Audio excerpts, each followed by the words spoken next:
Welcome back, Red Spotters. I'm not sure you're in the Red Spotlight podcast. I'm your host, Alexis J. Soto, joined today for the first time in 2 weeks, apparently, Mr. Peter Martinez. We'd like to welcome you officially to the 28th week of our coronavirus quarantine social distancing extravaganza. Yay. Staying indoors for 6 months, 28 weeks. Dealing with anxiety and crippling depression, unemployment. But hey, we got this podcast and we're here to talk it out. So there's that. Today will be a catch-up week for Peter to have his input on some of the stories that have been late breaking for the film industry. Many, I would qualify as massive shifts in the direction that we're going. We're also going to preview the fact that movie theaters will be reopening in certain parts of this country in the coming week or so, with one of the first big major releases being New Mutants, I believe on the 28th of August or so, as well as AMC's continuing series of horrible headlines of having to keep being shamed into doing what is the right and safe thing to do if you're going to reopen, as well as some other materials that we inevitably will discuss here on Red Spotlight number 261. So, Peter, are you okay?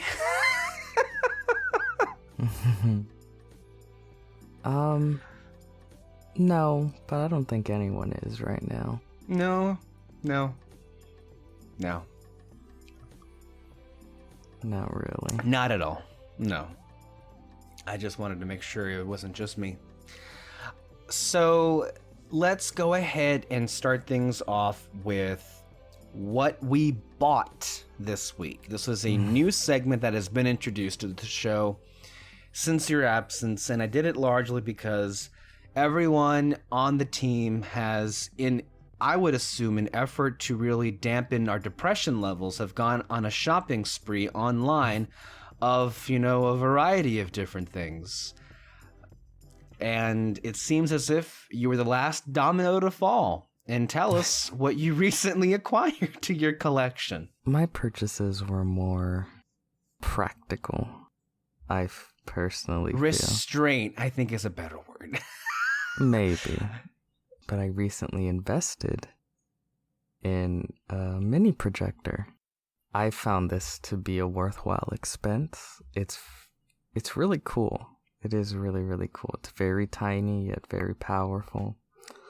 I got a screen in order to put it up with a stand and a mini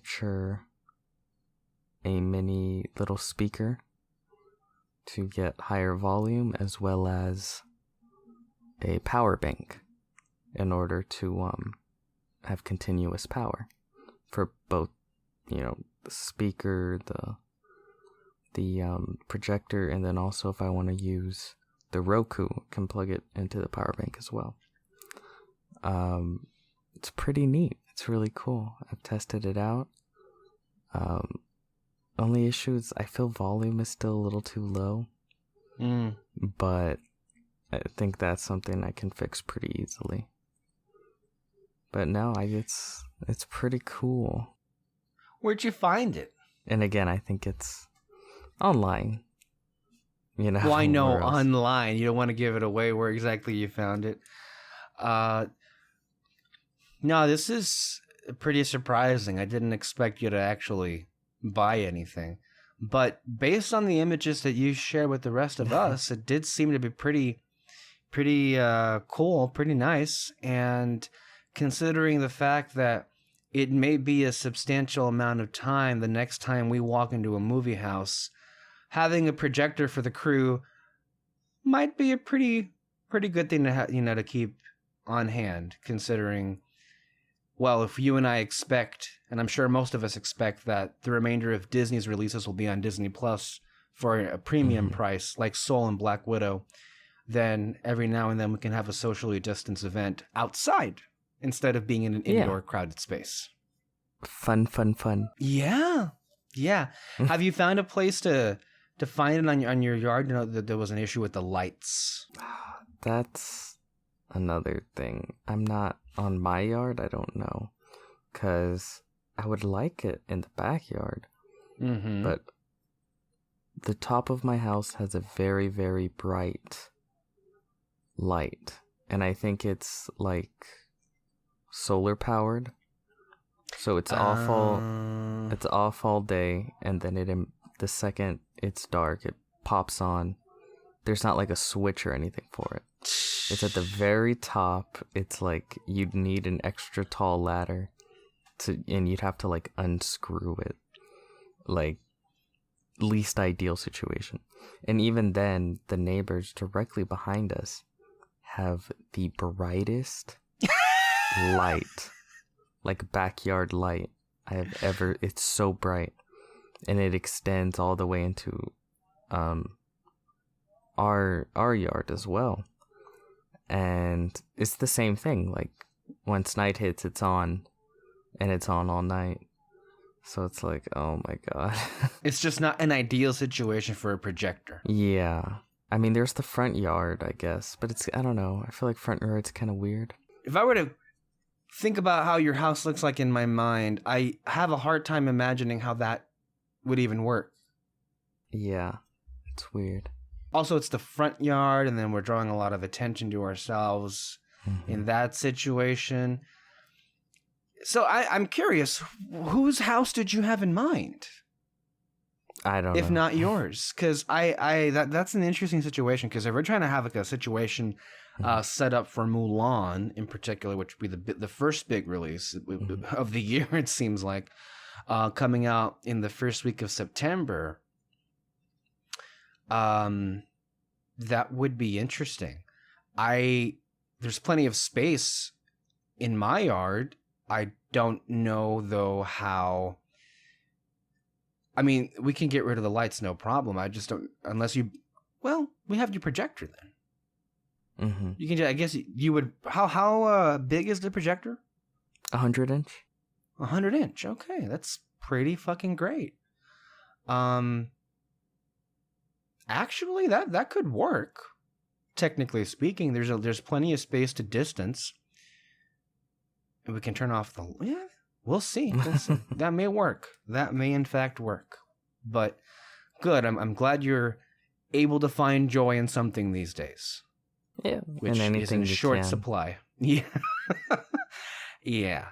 So, I didn't buy anything this week, so that's... I've already bought enough for the year, I feel. So, we'll move on from that.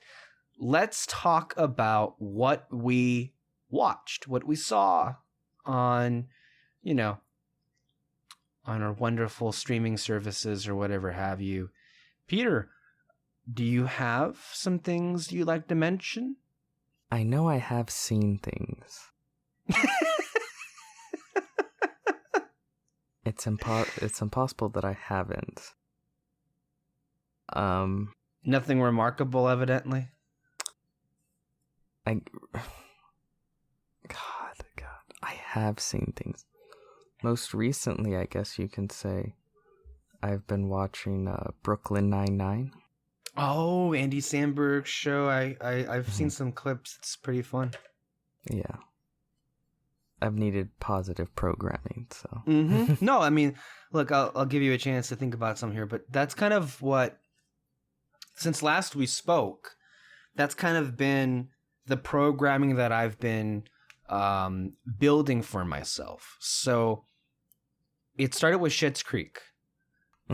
That was the first one on my list. So I've kind of curated a list of feel-good shows, mostly comedies, that I just need to sustain me going forward. So Schitt's Creek was on the top of that list. I'll go more in depth on Schitt's Creek in a few minutes. But I wasn't planning on doing Korra, but because we're going to be doing a review series basically on Korra, I've been kind of like blasting past that. But my curated list the top three were going to be, for the first time, watching all of Schitt's Creek, which just finished its run earlier this year. I hadn't seen an episode at all, but it looked like something I'd love, and guess what? I'd love it. Clearly. Clearly. 2, I want to get into The Good Place.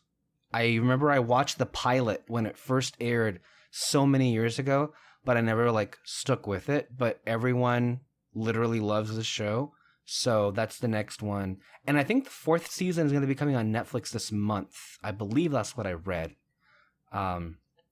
Hopefully. So I'll go with The Good Place, and then I need to catch up in the last 2 seasons of Curb Your Enthusiasm.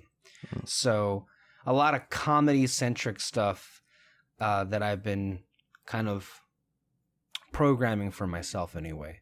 I feel like I've been gone long enough that I never mentioned that I had watched Korra. So I You guess didn't. I'll throw that. You didn't. Yeah. Or Palm Springs, which I think we can also talk about later on in this episode. Oh, yes. So there's a lot of stuff that's happened, I think, since mid-July, it seems like, which was a month ago? Wow. That is just so crazy to think. But let me just say it, and I said this to Alexis. I really needed Schitt's Creek in my life. I can tell. I was so depleted on anything like that. It's just this really well written and well executed comedy. I don't know, I'm not very well versed on the jargon as to how to classify certain kinds of humor, but whatever Schitt's Creek is, that's my shit. That's literally every episode, just laugh out loud hilarity is what I look for in comedy, and especially in a series.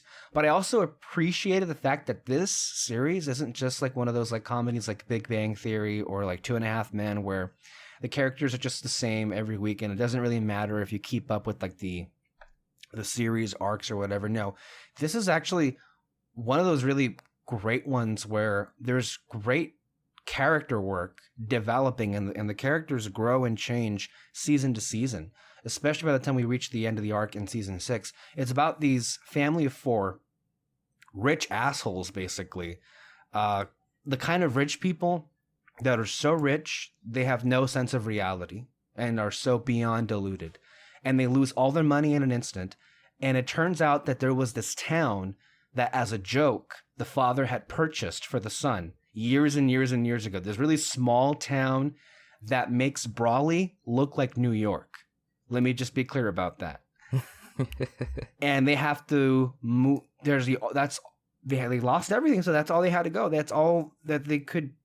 That's the only place they had to go. And they're living in a motel, in a really old, rundown motel. And then they have to kind of find out how to make a life and how to ultimately get. So the whole series is them being there, interacting with these small town folk who are just completely from a different world from them, and the mission is to get out of that hellhole as soon as possible. And it is funny and it's great, but to me, what makes it work so well is that it really is a show about love, and it's really heartwarming too, to see these people grow into actual human beings from what they used to be. So not quite Arrested Development. No. Not Arrested Development is no, it's not that, because this is about finding your humanity. This is about growing as a person and doing the selfless thing, is what these characters learn to do. That's not the Bluths. That's a situation. No, that's not that. And it's the show is created and written by the father-son duo of Eugene and Dan Levy, and they're great. So really happy that the show has done really well. This is, I think, the 2nd or 3rd year that it's been cleaning up on Emmy nominations, and we'll see what happens. But has there been a final season yet, or no? Yeah, it's over. Oh, they aired the final season earlier this year, actually. So, which isn't on Netflix right now, so I watched the last season on Pop TV's app or something. So. Where does it come out? Pop TV. Yeah, There's this network called Pop TV. It used to be called TV Guide Network, but they changed their name a few years ago to Pop TV. Okay. Yeah, yeah. That's weird. I never heard of it either until like, because they also renewed. They picked up a show that Netflix canceled a few years back that was very popular called One Day at a Time. It featured Rita Moreno. Mm-hmm. It was like this like sitcom, and they picked it up as well. So they're like, I guess, starting a whole new creative direction at that network. So, but they just ended these 6 seasons of Schitt's Creek. So, quick watch though, and I'm so glad that I binged it, because this is kind of it's those shows that are best, I think, absorbed while binging it. It's not, I feel like, week to week, year to year. It's like 21 minutes each episode, so yeah, it's so much better. Just a lot of those shows are best experienced in at the very least big chunks. Mm-hmm. Yeah, and it helps if it's good, because then it's consistently funny, and these characters are so hilarious and they're so different in their own ways. I love it so much. But it's also just, weird for me, because I had planned this to be the first thing after, S.H.I.E.L.D. ended, right? Because they had their finale this last week. And I was trying to, like, create something to get over that pretty quickly. But it ended up being so useless, because in the, like, literally, the thing in the course of this last 7-day period, I watched both the series finale of S.H.I.E.L.D. and then also Schitt's Creek. So it's like, well, shit, that didn't work at all. How I had planned it to be. But the good thing, though, is I've had Legend of Korra, which I'm also I'm pretty much at the end of it already. So it's a really short show. It really is. Even though, like, technically speaking, there's 4 seasons. There's more seasons than Airbender, but there are less episodes. It's but 12 episodes each season, and they're all half an hour. Can you, off the top of your head, remember how many episodes Airbender had? Each one had like 22 at least episodes each season. I thought it was 20. I think it was 20, 20, and then 21 for the last season. Even then, though, I think that's more than Korra. Oh, of course. No, there were more episodes of Korra. I think there were like somewhere around like 10 or so episodes less than Airbender that Korra ended up having by the end of it. It doesn't seem like that, because it really like goes by so quick, the whole series anyway. Yeah.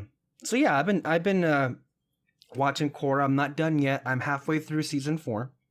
But you got Korra, and you had the unfortunate circumstance of placing an order for the box set before the news came that it would be on Netflix, where I've been watching it. Yeah. Right after I bought them, the news dropped, like, Korra coming to Netflix. It's like, awesome. Hooray. Oh, by the way, real quick before we get into that, I do want to mention that I'm also putting What We Do in the Shadows on my list, because people are really, really getting a kick out of that show. It's very good. The second season has been especially really that, good. like, I hear like mixed things about the first season, but season 2 is like unanimously just like loved, it seems like. Yeah. So Korra, we're gonna have a series of Korra in the coming month. 4 episodes, 1 for each season. Do you want to talk about just a little bit of impressions about that so far? Without, of course, trapping ourselves in a rabbit hole of endless discussion with this, because we can have a whole month-long discussion, which we will. Yeah. I have a lot of opinions. I wrote a lot of them down. Yeah. I'll keep it tight to the chest for now. Yeah. Can you at least give us an indication as to whether or not you've enjoyed this series? Yes, I have. Okay. Because I have as well. I very much have enjoyed the series, more than I was expecting it to. Particularly the last 2 seasons I've been enjoying very, very much. Mm-hmm.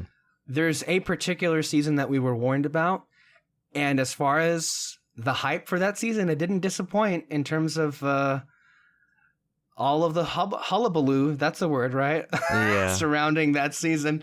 And boy, was it a lot. We're not going to go into the details. All that I will say is, while it didn't make me angry, it did leave me a whole lot of confused.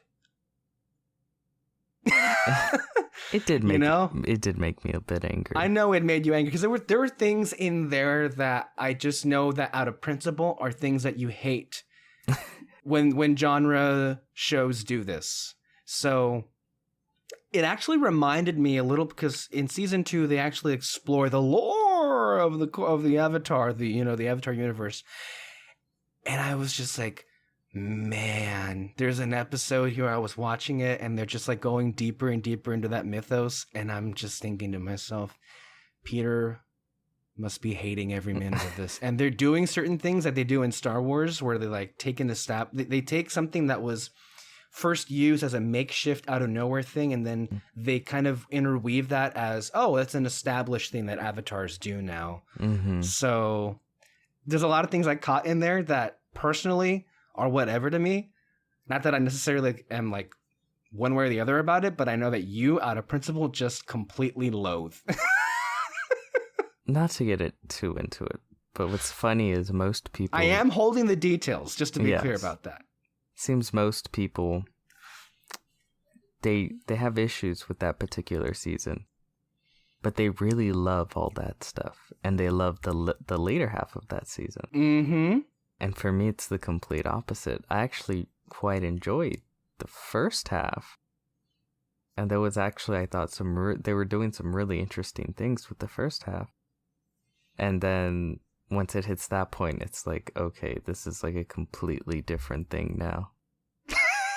And it comes out of nowhere. Yeah, it really does. It's just a complete 180. It feels like halfway through the season, they're like, we don't like what we're doing. We're just going to completely change the entire story and the point and everything. And it's like, okay. I actually have a little bit of nugget of detail about that, that I had a discussion with David about this exact thing in this exact season. Yesterday we were having this discussion and he said to me, and it makes so much sense when you see how like thrown in it was, because it was. So what he basically told me is, in terms, and we all are familiar with Nickelodeon's mistreatment of the show, and this here and that there, and every year they didn't know if they were going to be coming back or whatever, except for the last two seasons. Mm-hmm. So evidently, and this information comes from David, and so he's the Avatar guru. He knows most about this universe, at least on our panel. And he said that Konietzko and DiMartino, the creators of this, and Airbender, in particular with one Avatar One, that's all I'll say, and that whole thing, that was supposed to be something that was intended for Airbender and to be explored in there. And for whatever reason, it wasn't. And so, during the production of season 2 of Korra, they had strong reason to believe this was it. They weren't going to come back for any more Avatar stuff. Mm-hmm.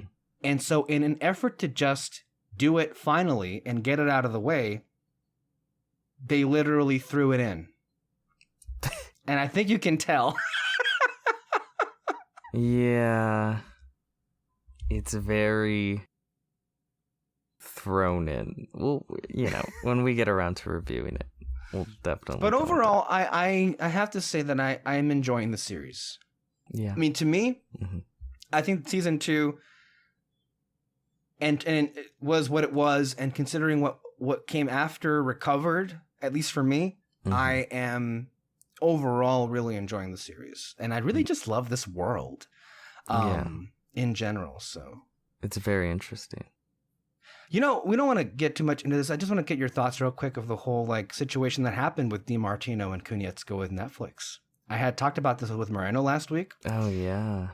One of the things I noticed is, as I'm watching Korra more and more, I'm realizing this is gonna be real, and no one's discussed this. This is gonna be real tricky to do in live action, just like the effects work. It is a lot of budget to get this level of action. Like, there's so much bending and shit going on. The action in Korra is incredible.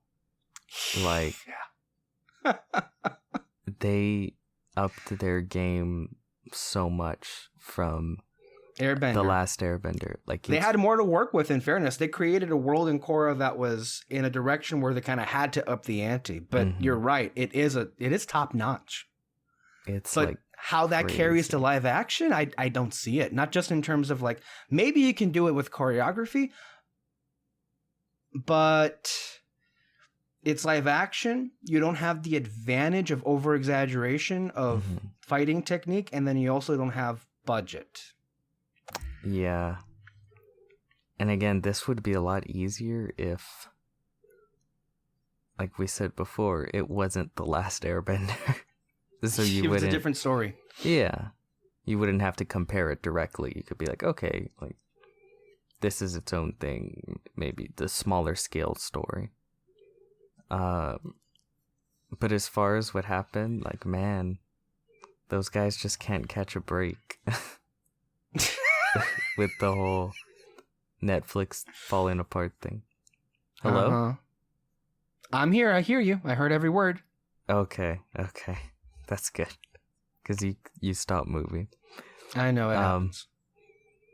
But no, I think it's really, it sucks. Like this, it feels like they keep getting screwed over. But whenever, I don't know why, because whenever they're left to their devices, like, they do their best work, I feel. Like the original Last Airbender, and I think they had the least oversight was with the third and fourth season of Korra, which I think easily are the best. Yeah. They really go for some and achieve some great things. I don't know why. Unless the only thing I can really think of is that they wanted to change a lot. Who? Them or Netflix? Them. Okay. I would assume Netflix would want like a, carbon copy, right? Like, they would probably just want the same shit except in live action. Right. And I would assume maybe they wanted to change a lot of it, and maybe Netflix was just like, no, we're not down with that. I'm sure eventually it'll come out what caused it, but yeah, I don't know. I hope it doesn't dampen any future projects.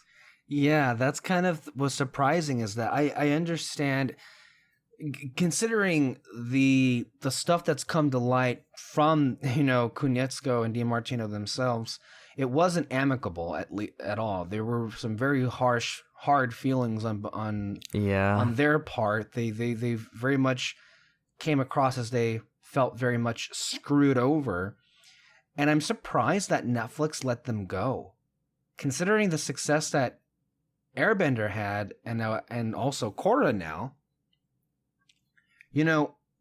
At the very least, you'd keep them on. A smart person would keep them on and just greenlit a third Avatar animated series for your Netflix.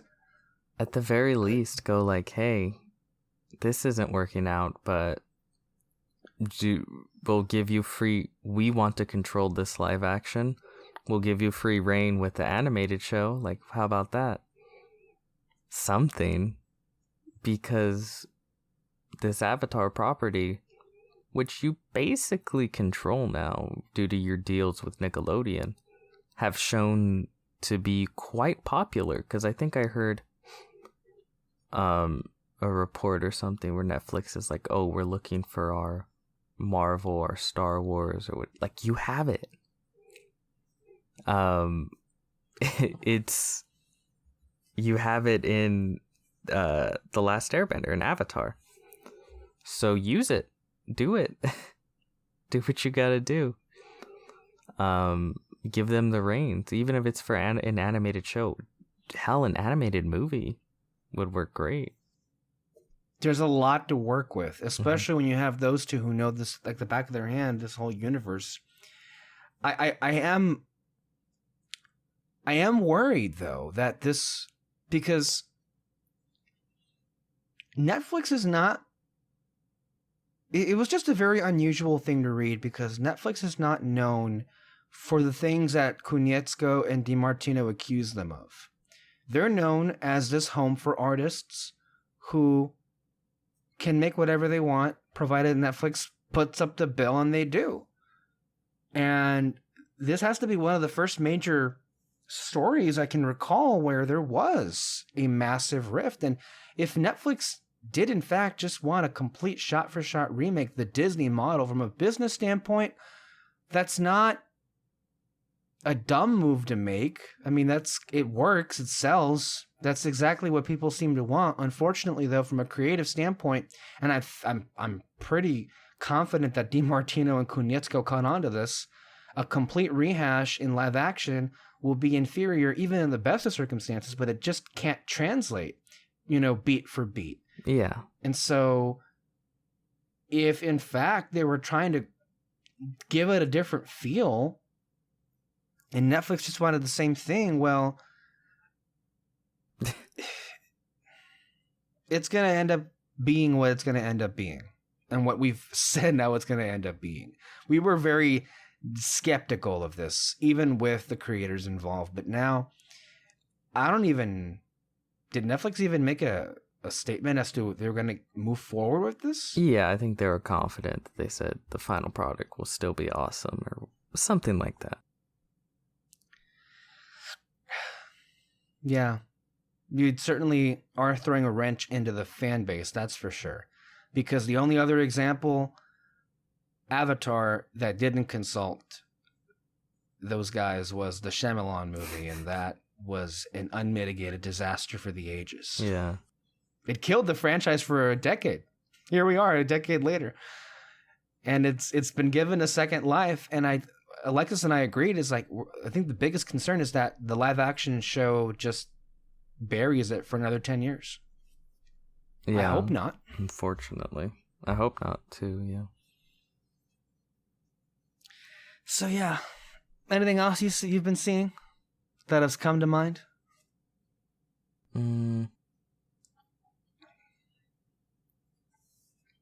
No, not really.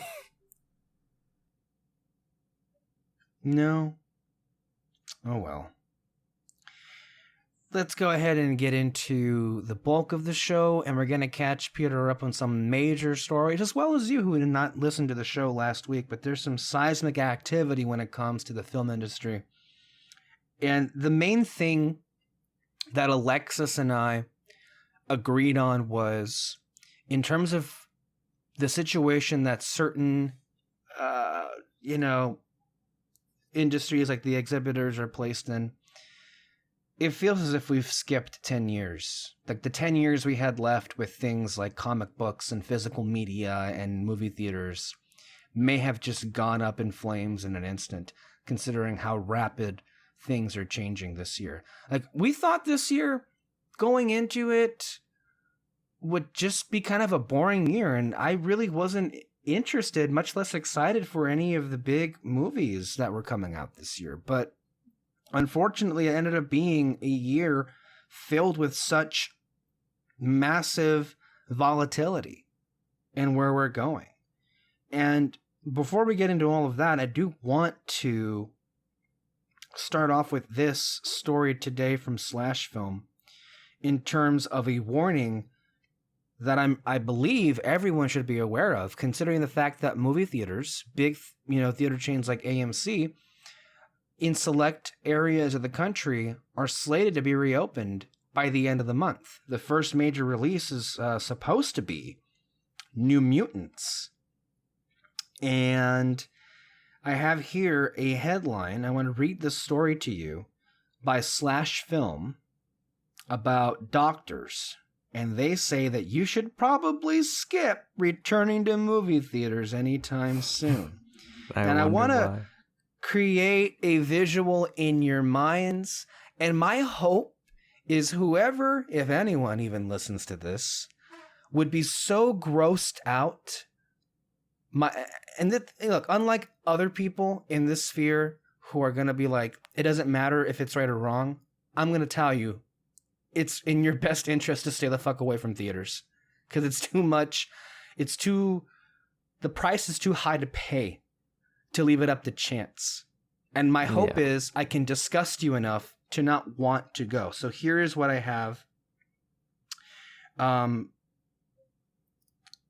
from Dr. Abdul Al-Said, physician and epidemiologist who is a former city health commissioner and host of the podcast America Dissected. He says, from what we understand, the virus is transmitted through aerialized droplets that come out of our mouths, oftentimes when we talk or when we laugh or when we sing. And so being in a room for 2 hours with a bunch of folks who are laughing at a movie and where air is not being circulated in an efficient way and where you don't know who has been in there before you, that's a really hazardous exposure. I just don't think it's worth it. Dr. Ramon added, this is a different doctor here, and if they're selling concessions, people are going to be taking off their masks and eating. And that's tantamount to eating in a restaurant in a closed space. Even worse, because you're basically in a closed box. There aren't even windows. There's no ventilation.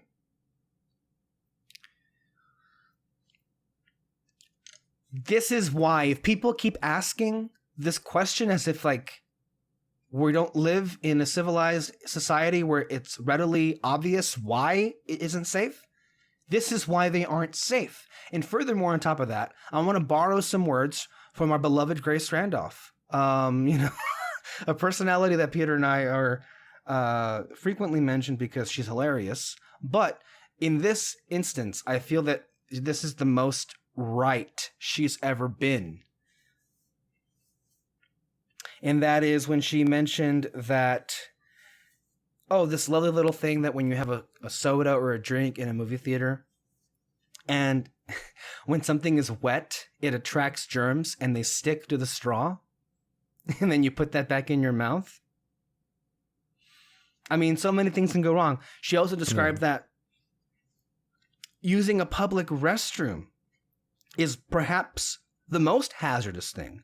Because if someone has the COVID, as they say, and if they use one of the stalls, the minute they flush, because there are no seats on those toilets, a bunch of coronavirus is just whooshed into the air.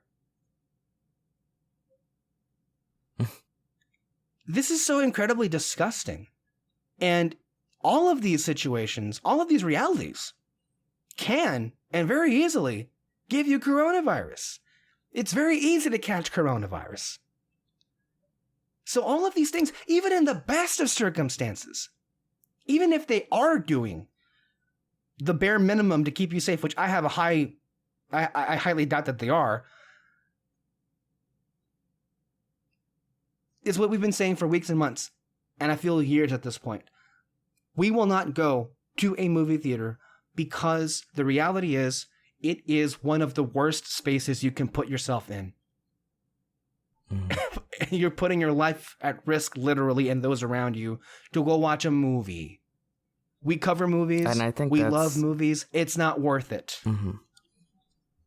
Yeah, that's the issue. It's the risk assessment.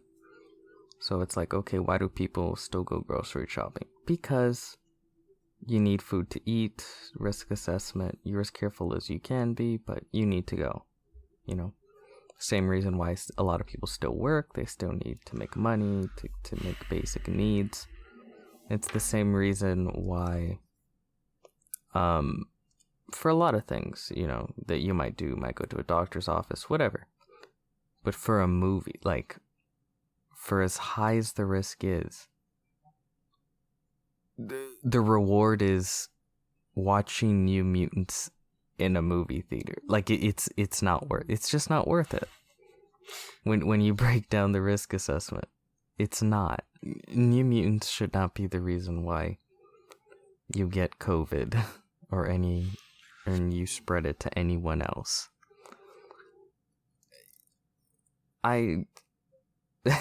Movie theaters are one of, like, I don't know, top things in life that make me happy. I really enjoy movies and movie theaters. But at the end of the day, again, there is more important things going on right now. Keeping everyone safe being number one. So this should be fairly easy. Just wait till it's on wherever it shows up. It'll be on the internet somewhere. Yeah, and to also reiterate, look, it's not as if, like, there won't be life after this and that we can't return to some sense of normalcy. There are some out there that are perpetuating this idea that we just have to move on and we have to learn to live with this. And I just feel like maybe in a different time and era we could have, but unfortunately our country isn't equipped to do that from a mental standpoint. Too many of our citizens buy into the cult that is Donald Trump, and look, this is the truth, and they are endangering all of us, and so we can't risk it. And furthermore, he is completely unable to address any of these crises.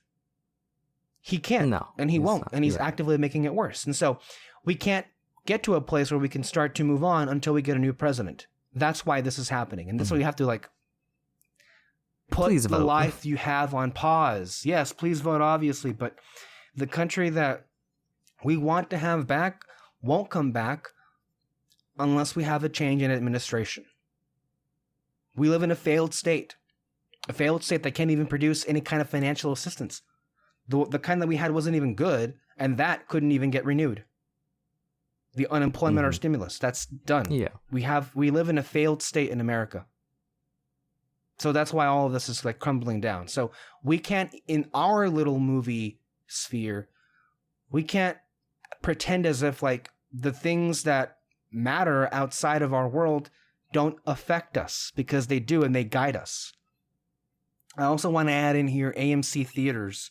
Peter and I have been, having a dialogue back and forth about all of the, public relations disasters they've had in this entire process of, closing and reopening, and the deal with Universal, which we'll get into a little bit later. But there were, some photos that were being circulated around social media that AMC wasn't going to be blocking rows or seats in between people.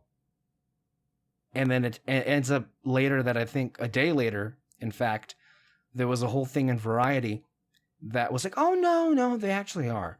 I have it right here. A headline, AMC theaters will block out space between reserved seats starting Monday. Here's the quote. AMC is opening the doors to 100 locations on Thursday, but the chain will only allow auditoriums to be at 30% capacity. That means that 70% of seats will be left empty during any showtime, which will leave more than enough room between patrons, insiders say. There was never any intention to force perfect strangers to sit next to a seat that had previously been reserved for someone else. Yeah, even if they were doing everything within their power to be as safe as possible, I'd be like, maybe. But they're not even doing that. So it's like, no. Don't do it. Not worth the risk. Especially with AMC. I am getting to a point where I'm just, like, officially done with their leadership. They have to go. I'm not, last week, I think it was kind of construed that I was advocating for AMC to be, like, acquired or bought out. I am on the record as being against any kind of merger. Mm-hmm. But the leadership at AMC right now is a disaster. And everything they're doing is not only hurting themselves, but hurting movie theaters in general. And it's giving them all a bad look. And I feel like maybe this is one of those things that we can get into now with the whole deal that happened with Universal Studios, or Comcast Universal, as they say, which is another merger that happened in recent years. And I say mergers because they're going to have a story coming up that is going to heavily emphasize how rampant they have become, these new telemarketing conglomerates, as they say. So the Universal and AMC deal, Peter, I'm sure you're familiar with all the details, right? Repeat it again. Okay, so AMC Universal are going to be shortening the theatrical window from 3 months to 17 days. AMC will have 10% of the cut from the rental revenue that Universal has on PVOD. That movie, the movie can simultaneously, after 17 days, any Universal movie can be simultaneously in theaters and on PVOD, or they can move it to PVOD entirely, how they want to do it. They cannot, however, go directly to Peacock, their streaming service. It has to be on PVOD for a 3-month period.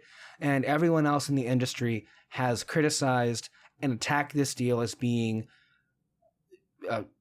short-sighted and harmful to everyone else. We have people from Cinemark and Regal and Cineworld CEOs that have attacked this deal and called them, accused it of having an adverse impact on the theatrical window. There were similar deals that AMC had offered to Disney and Warner Brothers, like they did with Universal, to give them the option to shorten their period to 17 days versus three months. And as of this moment, Universal and AMC are the only ones who are even doing anything like this. I think both the distributors and the movie theater chains are just very much reluctant to do anything different because they don't want to fuck up the process. Their hope is that this will just be over any day now and they can return to the regular process. Like, you could tell both sides are really, they just don't want to fuck it up. And sure, I completely understand that, I do. But the reality is, if you want anything to happen in the meantime, because it still might be a while till you get to that point, I don't think this is the worst deal. Obviously, there will be, I guess, pockets here and there where you can show it, but not nearly enough to where it's a full 3 months would be necessary.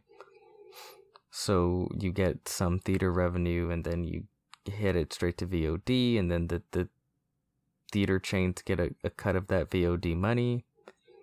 It seems like a win-win, and I think the reluctance from everyone else involved really does come from the fact that they don't want it to be permanent. I think of maybe within the deal there's a clause that this is temporary. It was labeled a multi-year deal, but no one knows the exact particulars of that, how long it lasts. And this only is in North America. This is not at all extended to overseas. Yeah. If it was maybe within the wording, it was more strictly temporary, then I think people would be okay. The distributors, everyone involved would be more okay. But again, they don't want to fuck up the way things have always been. Of course not. Nobody wants to do that. Nobody wants to change. And of course, at one way or another, if they want to survive, they are going to have to adapt. Yeah. That should go without say. But at the same time, they shouldn't, of course, bend over backwards to get a bad deal. There are critics out there that say that this particular deal doesn't make business sense from the theatrical perspective, because in the initial first days and weeks of let's say a big blockbuster movie's run in a theater, most of the money made goes to the studios anyway, anyhow. As the movie finishes its run by the end of 3 months, the overall amount of money made by that movie ends up being more or less 50-50, 55-45, whatever have you, between the exhibitor and the distributor.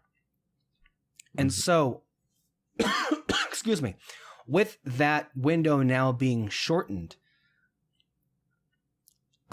maybe this wasn't available for the public, but how does that factor in? I guess it factors in that AMC gets a slight cut out of the PVOD. Also, we should remind ourselves here that they aren't the only ones making money off of that. iTunes, Vudu, Amazon also get a cut because they are the retailers that put that premium VOD item on their sites. So we have there that's something that's being split between those retailers, AMC, and now Universal Studios in that particular sense. So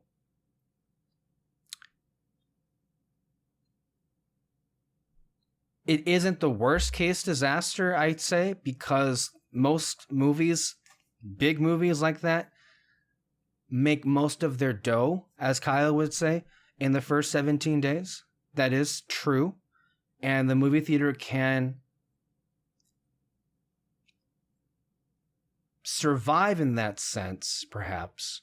I guess maybe for Universal's standpoint, the added benefit they get is, and maybe in this case, in a smaller way, we'll see how this works, but movies like Midsommar that are guaranteed to make no money whatsoever, after 17 days will be pulled off from theaters, and many of them will be glad to do so because it's just taking up space.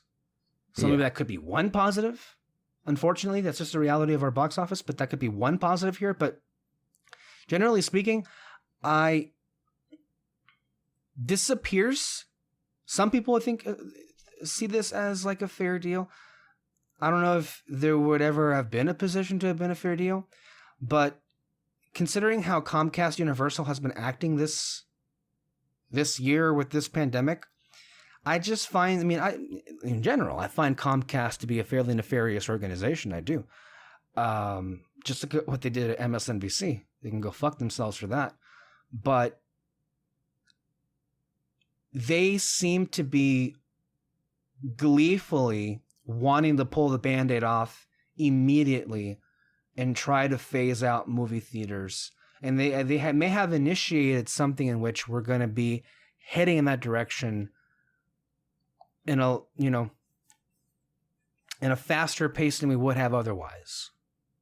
So it also just remains to be seen, right? Because we won't get a sense of how this even works until we get back to some sort of normalcy, and who knows when the fuck that will be, right? So there's plenty of time for things to change, for people to adapt.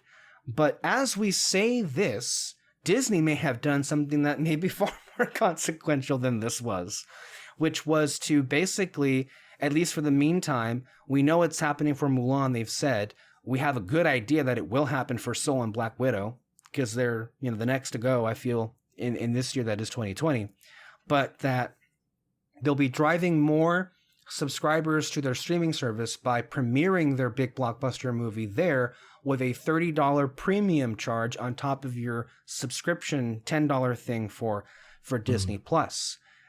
I had mentioned to Moreno all of the different things, all of the different layers about the whole thing with Mulan and all this here and that there. But I guess the heart of the question, where are you landing right now as to how successful this is actually going to be? I have no clue. We didn't either. Yeah. It could go either way, I feel. I think so too. This will be the most interesting experiment because it's strange. It's not even on VOD. It's on the streamer, but you have to pay $30 to see it. And love how this is part of Disney's brand. They love to cut everybody out of the process.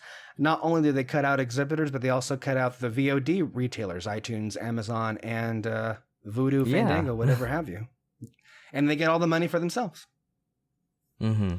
Maybe that's another reason why they thought it would be worth it.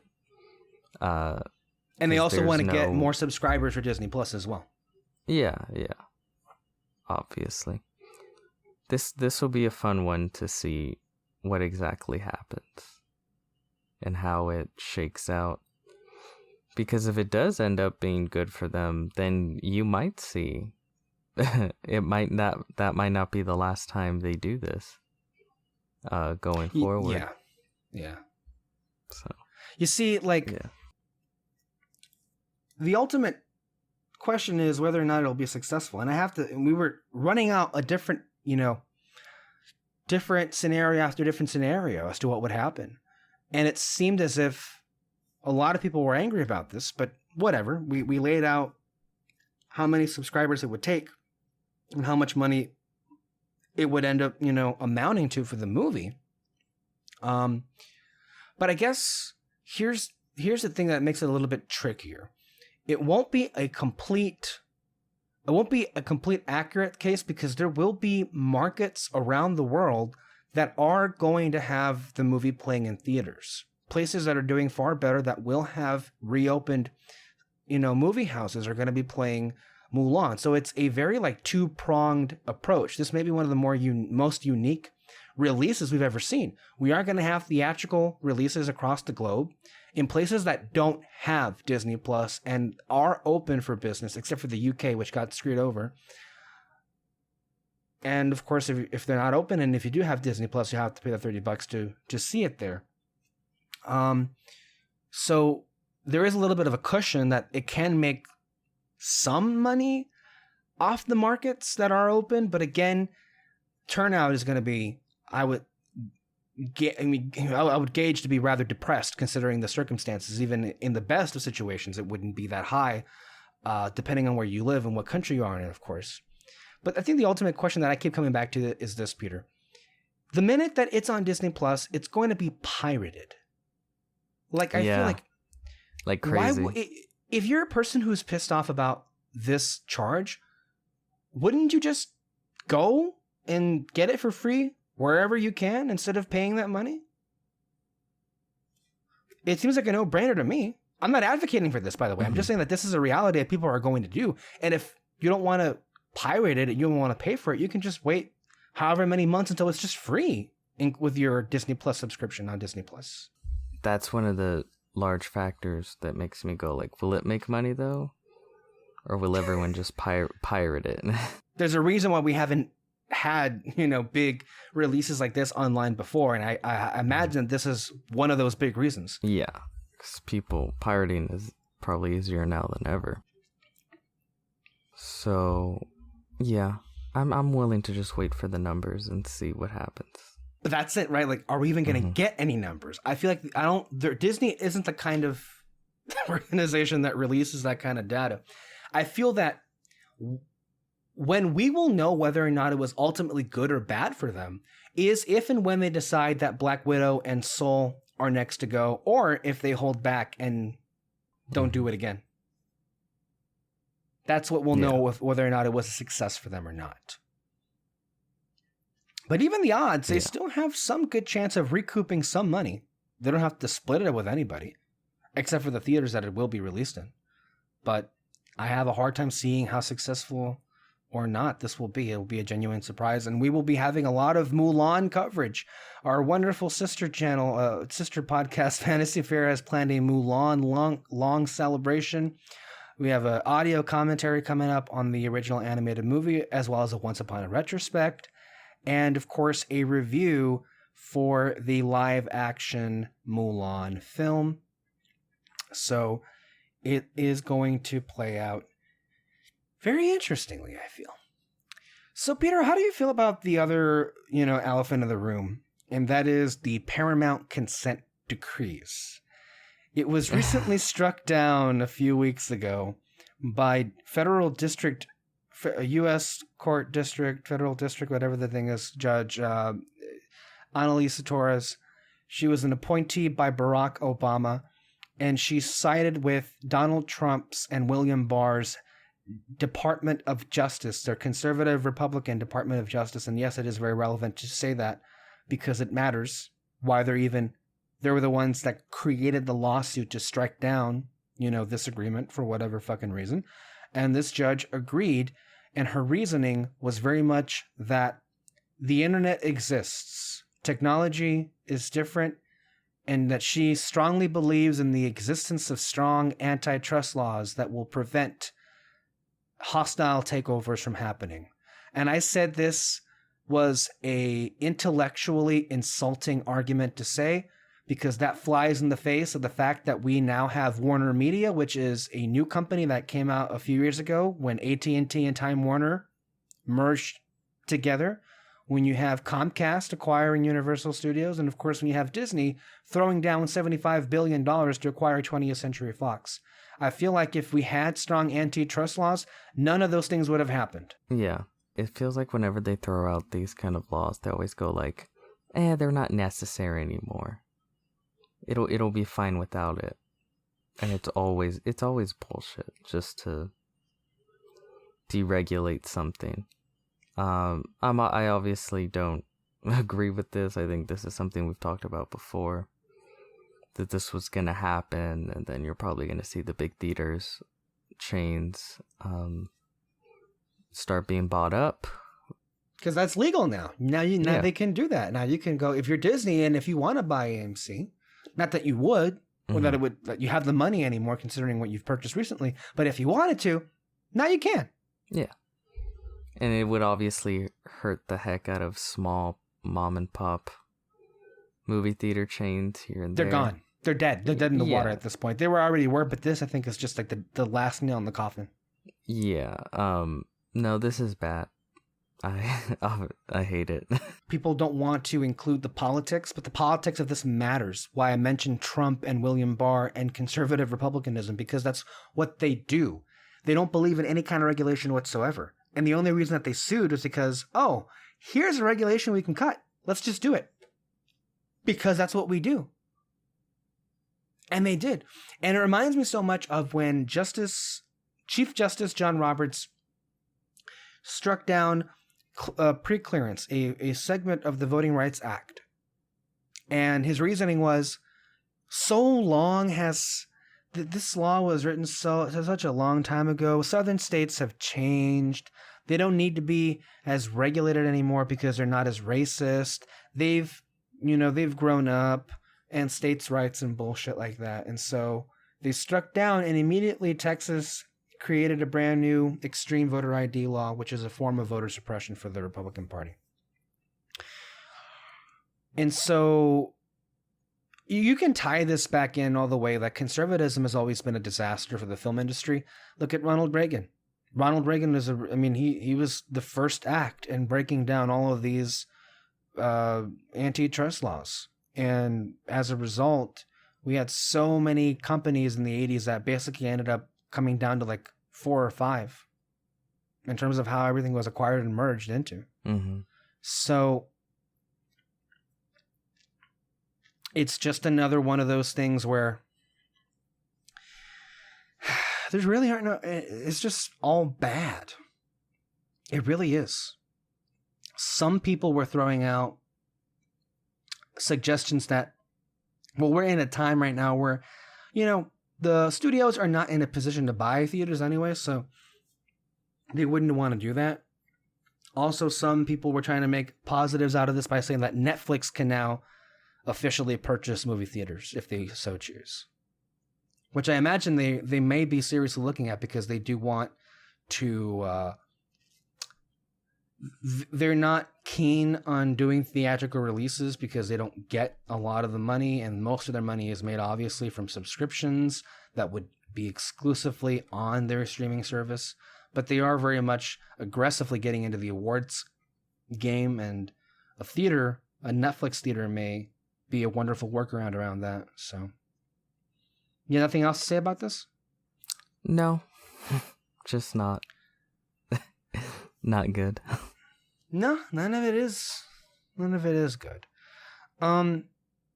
So let's talk about Palm Springs, Peter.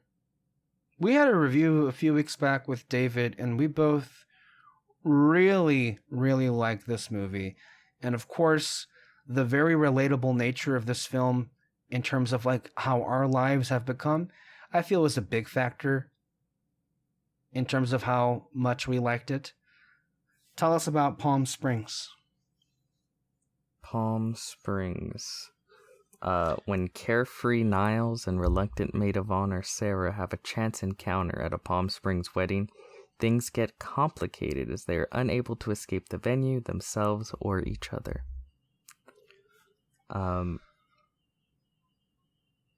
Like I said earlier, how I was watching Brooklyn Nine-Nine. I guess I've been on a bit of an Andy Samberg, binge. I do think he's funny. I love the Lonely Island, and I think they produced the film, which is really interesting. Yeah. I really, really enjoyed this film. It was funny, but it was also interesting in ways I wouldn't expect, in that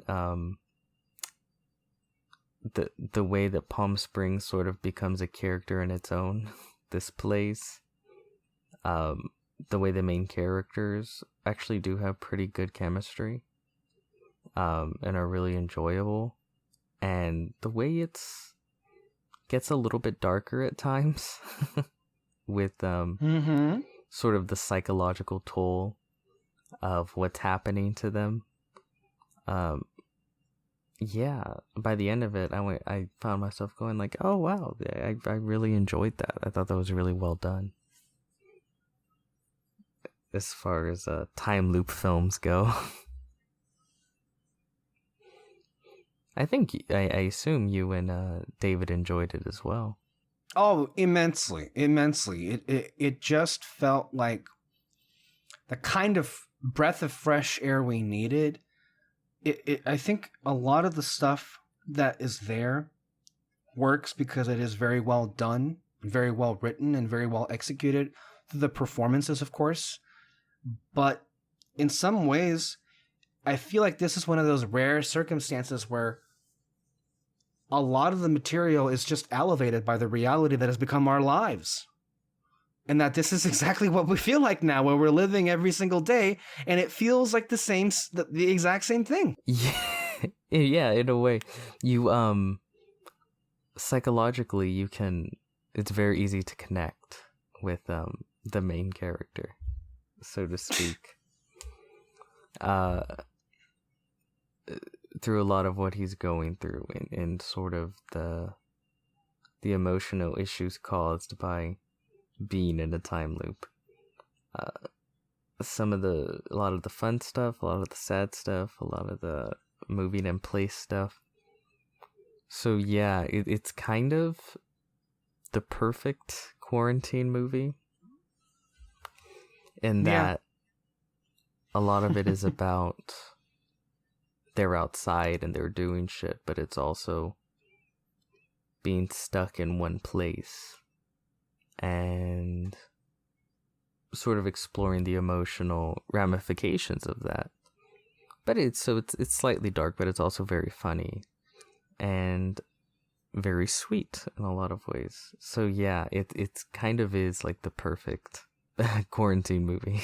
Yeah, it's one of those movies where, unlike Eurovision, the jokes land. And it's not one of those comedies that's like there's a joke every other second. They're very spaced out. But I feel like it's very, in effect, it helps, I feel.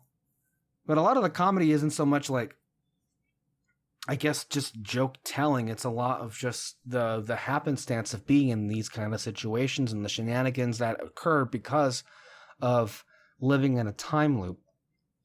But no, the laughs definitely felt consistently funny, and they landed strongly. But also that there is heart to this as well, is that there is a little bit of a war, between the characters here with Niles and who was Niles and Sarah? Sarah? Yeah, Sarah's the girl. Okay. This inner war that's going on with, like, what is the movie really trying to say here? Is it trying to prop up the very, like, nihilistic? That may be where the name Niles comes from, actually, when I'm thinking about the nihilistic, like, sense of dread and hopelessness and meaninglessness that is Niles, or the optimism that is encapsulated by Sarah and trying to find meaning in all of this. And there's a little bit of a tug and war between those two. I think it lands solidly on one side considering how things ended up going, but it is also one of these movies that you wouldn't think it by looking at a trailer, but where the relationship is really strong and solid. You buy into it. And it's not at all, I mean, it's not supposed to be, I feel, a rom-com, but the relationship dynamic, I feel, is just from a writing standpoint, and then of course I think it all comes down to the performance, and both of those actors really clicked together and kind of made the movie really happen. Yeah, they work well together. And that's most of your movie right there. Yeah. So, plus it is sort of like this. I really like the setting. It's like this weird magical place where they're always at a party, always at a wedding, but then you have like the bar and you have the desert and yeah, I don't know. And the way that there's multiple people technically trapped, where and theoretically there could be even more trapped in this loop. Like with Roy. Uh-huh. Like it's just kind of a normal thing that every few days or so he comes and tries to murder. What's his name? Niles. It's, I don't know, it's such a weird offbeat setting, and I think it really adds to everything that's going on with it. I really absolutely. It. Yeah. It's one of these films that with the production design, the locales really help the kind of feel the movie is trying to capture. I think so far, this alongside with Invisible Man are my favorite movies of the year, which isn't saying all that much, right? Because there really isn't not Sonic? A lot to compete with. I haven't even seen Sonic. I have no interest in seeing Sonic. Have you seen Sonic? No. Well, you're going to have to for the Oscar picks. Yeah, didn't we cover that they're seriously considering canceling the Oscars this year? If they do, they're cowards. No, that's. I think what's a lot of people in the guilds and in the Gold Derby circle are speculating that they're going to be looking at how well or not the Emmys telecast works to see if they're even going to bother. Oh, okay. Doing a telecast with the Oscars, because people might actually watch it now. Yeah. That's the. I mean, I think I'm going to watch the Emmys. This will be the first time I watch the Emmys in a few years because I'm just curious to see how they're going to do it. They have Jimmy Kimmel hosting. I'm just really curious how the hell it's all going to come together. At worst, it'll be a disaster, but I mean, that may be the best case scenario, just to see, to have a laugh or so. But we should also mention that, the Democratic National Convention is happening this week, and they're doing it in the similar style right now, social distance. It's all virtual. They have pre-taped speeches. So I am curious to see, if with the Emmys, if they're just going to have, if they're going to do it live, or if they're going to have, some actors just pre-tape their acceptance speech. I don't know. It's going to be interesting. But there also may be another component here where the Oscars recognize they're not going to have a lot to pick from, and they may be taking an easy out and just saying that they don't have the resources to put on a virtual telecast. I mean, which is bullshit, because anybody can just have a live stream and just announce the winners. Yeah, just do that instead of having the whole In fact, that may be one of the more highly rated Oscars, because there's no bullshit, there's no pageantry. It's just, here are the winners, let's go home. That would be interesting to see. I mean, it seems like a lot of people have enjoyed. Well, I don't know about a lot of people, but there have been calls from some in the media. They're like, yeah, we like this Dem convention. They should continue it this way. Like this? Yeah. Yeah, well, I feel like a lot of the people who are saying that are full of shit. There was this person, Joe Scarborough, that was saying that since we don't have a convention floor, you can't find any Bernie bros to say mean things about Joe Biden. So if that's the rationale, they can go fuck themselves. That's probably why. That's exactly why. No, I mean, I do appreciate the pageantry of the conventions where it's appropriate, but a lot of the stuff that the Democratic National Party considers to be fun, I find it to be cringeworthy. And from what I've been seeing from the telecast, it very much has been like that. Some speeches have been live. I know that Bernie Sanders' speech was live, but like Michelle Obama's was pre-taped. For what, again, no one really expected a real convention. In some ways, I guess it's easier for the networks because there's only 2 hours. But like in an actual convention, there's just more to it. But without the actual thing happening, it just feels like it's teethless. There's just nothing there, it matters so much less. It kind of comes off like an infomercial. It looks that way too, especially when a lot of the settings that these people were selected to speak in. There was Senator Cortez Masto from Nevada who was literally broadcasting from her kitchen or a kitchen. And it looked like a fucking like late night infomercial. And it's like, all right, well, this is not what I mean, you're already not exciting. This is not at all exciting. So, but as far as like the telecast is concerned, it is interesting, but I feel like that there is a way to make the most out of the medium and to make it great. But I have such little faith in this generation's, not our generation, but that generation's television producers. I mean, even as it is, they fail to make the Emmys and Oscars work when they have an audience and when they have performers. Like, you think they're going to do any better with this? That's just the reality. What would you do? Have it, of course. How would you produce it, though? Like, what would be the best way? Let's say you're doing the Oscars, so how to do the telecast? Just like a simple 10-minute thing, an announcement, and then we go home, or what? Keep it tight, 2 hours. Dang, I don't know how you would do the speeches and like winning, because the whole show, the real show, is calling their names. Yeah. And then, them going like, "Oh my god," and then walking to well, they would have to go to to the celebrities' houses. Yeah, they have to have a camera crew in there. They have to have a live feed on all of them. That's a lot of people. And I guess there'll be like someone standing in the other room with an Emmy or an Oscar ready to go if they win. And if they don't, I guess that person just walks out of the house with the Oscar. That might be too much.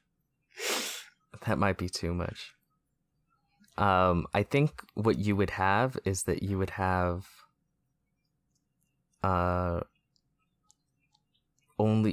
that, but only for like the what's it called? The like best director, best like. But even then, it's like if I lose, it's like, okay, I lost. Get out of my house, camera crew. I mean, basically, right? It would be weird.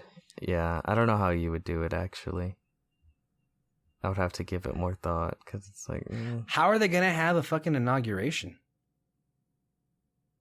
I think that's easier because all you really need is the guy to put his hand on a Bible, the Chief Justice. Yeah, say the things and then make the oath and all that, and then you're good.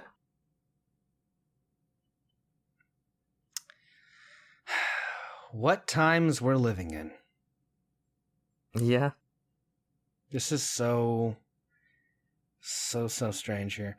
I also wanted to talk with you about some of the stuff that we have coming up here on the show.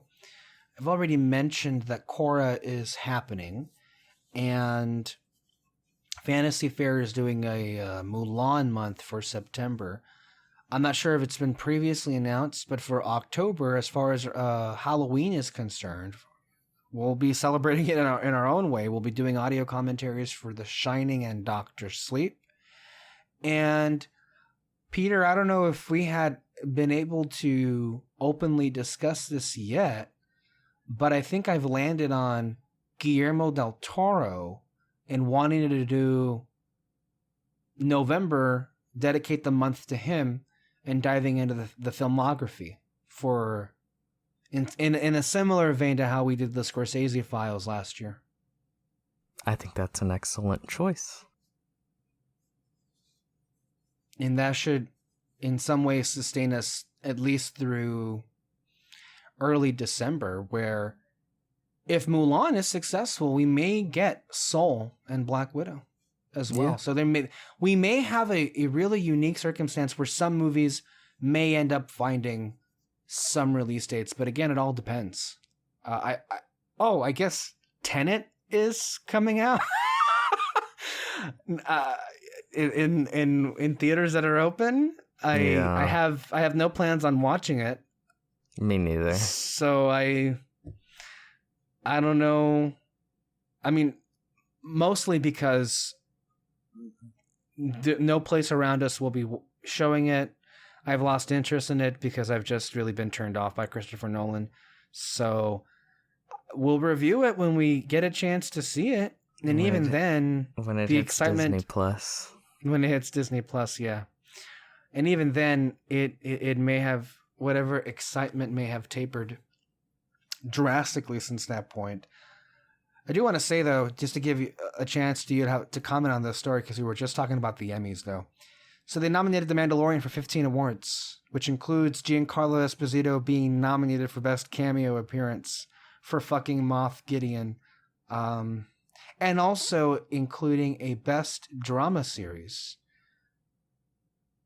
I guess it's a drama. Yeah, I don't hate The Mandalorian. I thought there was a lot that I did like about it. Pretty ridiculous how much it got nominated for. And really for Carlo Esposito and The Mandalorian, he just stood there, right? He was just there for an episode, really?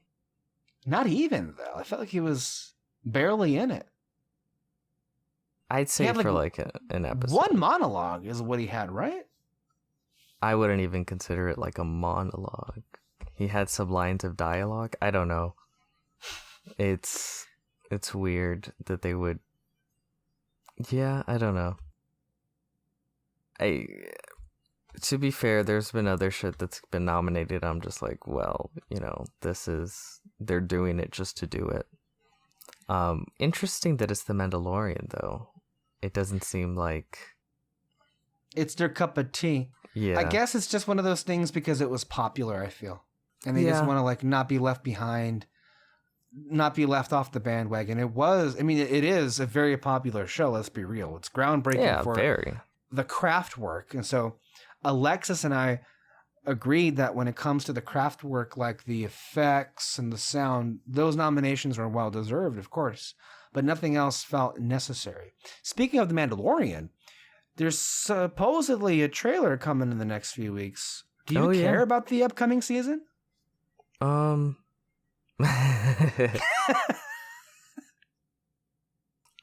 wouldn't say I'm excited. I'm interested in seeing a trailer.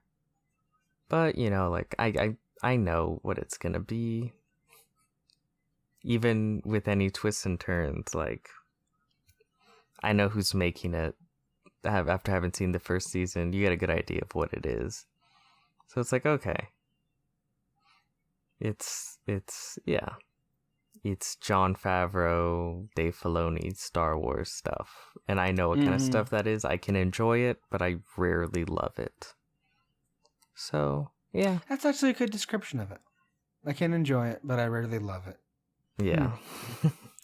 As far as the Emmys, though, there was, aside from Mandalorian, there was a lot of good shows that were nominated. I was surprised to see Stranger Things season 3 get nominated for Best Drama. It's been a whole year. The Emmys love Stranger Things. Yeah, but like, do they? Yeah, they do. Has it ever won anything? Didn't they nominate Barb? You're kidding, did they? Yeah, I think they did. I know they nominated David Harbour and Winona Ryder. Mm-hmm. You know who should have been nominated was Noah Schnapp. That one season. Mm-hmm. I think it was season 2. That was a great performance. Yeah, he did real good in season 2. Ozark, which I've never seen, and Succession, which I've seen, I think, parts of one episode. Seems pretty cutthroat. But yeah, the comedies, though, really delivered. Everybody was surprised by what we saw in the shadows. Kind of came out of nowhere. It's been gaining a lot of notoriety. Yeah, like quickly. So like Schitt's Creek, The Good Place were also nominated. I don't know why Saturday Night Live is even in the conversation. They get so many nominations every year. They haven't been good, and I can't even remember. It's just kind of they do it. It's the Meryl Streep of the Emmys. As long as they exist, they'll get a nom. So long as we're talking about, you mentioned that the only real comedy that has worked in the Trump era has been Sacha Baron Cohen. And you're so right. Like, I remember what was his show? Who is America? Or What is America? If you ever get a chance, he is the best. He simply is. Like, the other week I just wanted to reacquaint myself with the segment of the mosque situation, and it is easily one of the funniest things I've ever seen.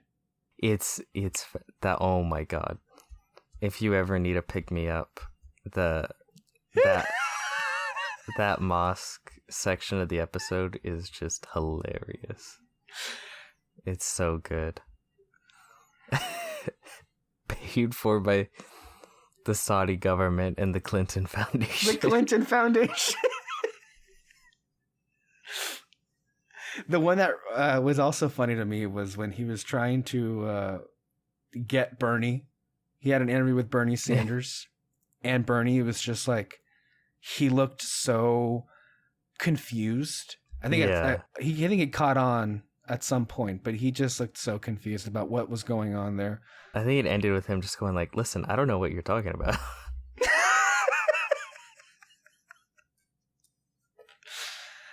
Because he tried to convince him that we could just move everyone into the 1%.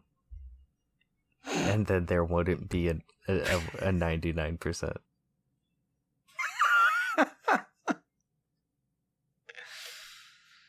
Yeah. Overall, though, it's been an interesting year, and I'm sure there are plenty of surprises left to go. Always. It's been a tumultuous time, but, I feel like it's been pretty exciting from a certain standpoint to see that the show has been able to sustain, not having any kind of new content at all, as far as like movies are concerned, and being able to kind of dive into TV a lot primarily. So we may have to, and I had said this previously on a different show, we may have to postpone the theme park thing, perhaps until the very end of this year, until next year, because the schedules are becoming trickier. Oh, that's perfectly fine. Yeah, we got more than enough on our plate, it seems like. So, yeah. Oh, before we go, this is something I actually wanted to ask you about. What the fuck? We've had a long-standing conversation about the best circumstances for this movie. One that you and I, more so you, are just dying to see. But now, with all of what's happening, not just with coronavirus, but with some theaters opening and some studios releasing movies in theaters and some on VOD, what the fuck happens to Dune now? Oh, shoot. I think it's going to be, they're going to kick it back. 2021. Maybe There's just no way, right? There's no way it opens this year because it'll crash and burn so hard. No, yeah. Though it'll probably kick it to Christmas 2021. Yeah, no. It's not opening this year. I'm scared that if they do, oh my God, it's going to be a fucking disaster because no one will go see it. I don't think, I can almost guarantee they're not going to release it. It's not going to go to VOD. It's not going to release in theaters. They're trying to kickstart something with Dune. So it's too risky to just, this is not something you want to shove under the rug. Like Disney is doing with New Mutants. Like, out in theaters at the end of this month. At least it got its theatrical release. But I mean, like, that's why I asked at the beginning is like, whose joke is that on? Like, because, yeah, the movie finally gets its release, but it's a sacrificial lamb, basically, in this case. It's more than I thought it would ever get, so. Oh well. Yeah. As it often is the case. Well, I think we're going to go ahead and call it a day for today's show. Thank you, Peter, for being here. Hope you had a good 2-week rest, and I hope that you're prepared for the remainder of the year because we've got a lot of shows to go. And I can certainly expect a lot of rants in the future, in particular with Korra, I would imagine. And I also do want to also take this time to plug our upcoming audio commentary for The Princess and the Frog, which will feature Kyle Lira, Alexis Moreno, David Francisco, myself, and of course, Mr. Peter Martinez. Gross. Isn't that exciting? Very, very exciting. And we also have commentaries up on the channel right now, new ones with Zootopia, where there was a lot of political talk in that, more so than we expected, and also Tangled. So, yeah, overall, pretty good. Anything else you want to say before we go? No. Thank you all for listening. We'll see you back next week here on the big, under our big red spotlight. And until next time, bye-bye.